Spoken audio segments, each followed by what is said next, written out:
what empowers the Lich King and how to put a stop to that empowerment. We really wanted to put the Lich King, or Arthas, a lot more in your face, right? As you're questing through, even actually the low-level zones, you'll actually meet Arthas a few times. He's this guy who at one time was poised to be the next epic hero of the Alliance and really made some bad decisions along the way. He was pretty much a mass murderer, you know, culling poor Strathholm villagers. Oh, poor guys. They probably were expecting rescue.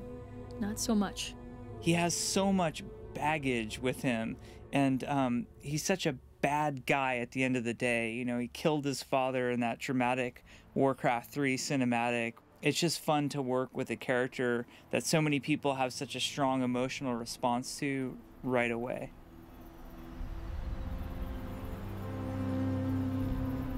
We're trying to get a little more personal with the quests. Certainly with the idea of just meeting Arthas early on, and kind of, meeting some of these villains, seeing what makes them tick over the course of your questing experience. It makes the overall story, in the grand scheme, the villain you're fighting, a little bit more dimensional. We've added that missing element, that missing ingredient, which was put the story in, put the main story in. Tell us about Arthas, right? Tell us about the Lich King. Tell us about these things that are important and integral to the story. Don't make us have to, go to the spoiler sites or the fan sites and look up pictures of these kills or what have you. Put them in the story. There's a lot of new different quest types in this expansion, and ones in which we give you some of these vehicles that we've been building for our PvP areas. There's a great one actually in Dragonblight where you get a siege engine, and in the siege engine there's a little gnome who rides with you and two dwarves. So you're driving along, you drop off the gnome dismantles a Forsaken plague spreader, jumps back in, you've got these two dwarves shooting in the back, plus you have your own turret that you can control. So it's kind of something that players have never really seen before in a quest, but really fun. People are going to wonder what happened to Nessingwary after he moved from Stranglethorn. He went out to Nagrand. There's obviously he wouldn't stop there, right? He'll keep moving on to new areas. He tried to drive a boat in, and so we actually have an asset of a boat that was broken into two pieces, and one half of the boat is sitting on top of a waterfall, and the other half of the boat is washed up on shore, down below, and Nessingwary is there. Like, he actually tried to drive his boat in, and there was a waterfall, and it cracked in half, and he ended up down at the bottom. It's one of those quests that you ask anyone about, and they kind of remember it and know about it, and so I think it's going to carry on constantly.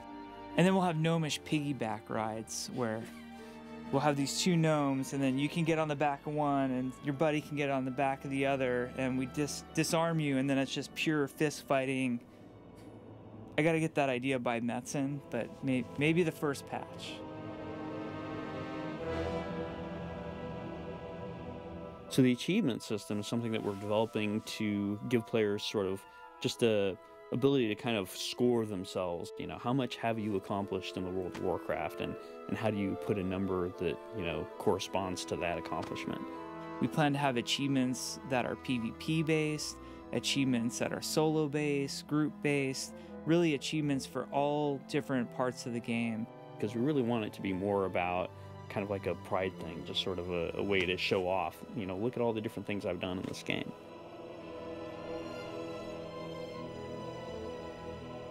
It's hard to quantify the creative process on this stuff. We have a giant team, all sorts of artists and designers, and everybody's super passionate, and we all consume pop culture, right? We're all geeks of varying stripes, and at the end of the day, we're all poring over the latest films or comics or novels and TV shows, and we're tripping out every Monday. We come in. Did you see Galactica last weekend? And just tripping out on just all the ideas that constantly flow out.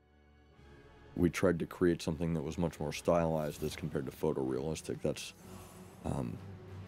something that we feel gives it a more timeless appeal, right? Because if we had tried to create something that was very photorealistic, the visuals would look very outdated by now. I'm huge on the celebrity gossip, and I know it's a weakness. I don't tell anybody this, and you should probably cut it out, but but yeah, you know, I keep up on that stuff. It's like more than actual news, and it's bad. But so that's how sometimes things like Harris Pilton come to be. One of my favorite creatures is a giant that you'll need to look at the bottom of his foot as he walks. He's about the size of a Fell Reaver from Burning Crusade, and under his foot as he walks, he's got a little gnome skeleton from where he's crushed a gnome to death. Really, I hope players just have their own adventure and explore everything. I think there's so many elements. If you're the type that likes getting on your mount and riding off into the mountains to see what little thing we might have put up there to discover, that's awesome.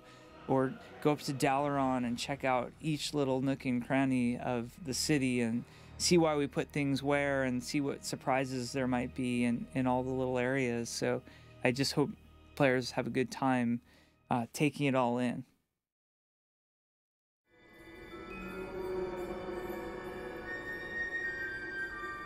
We've been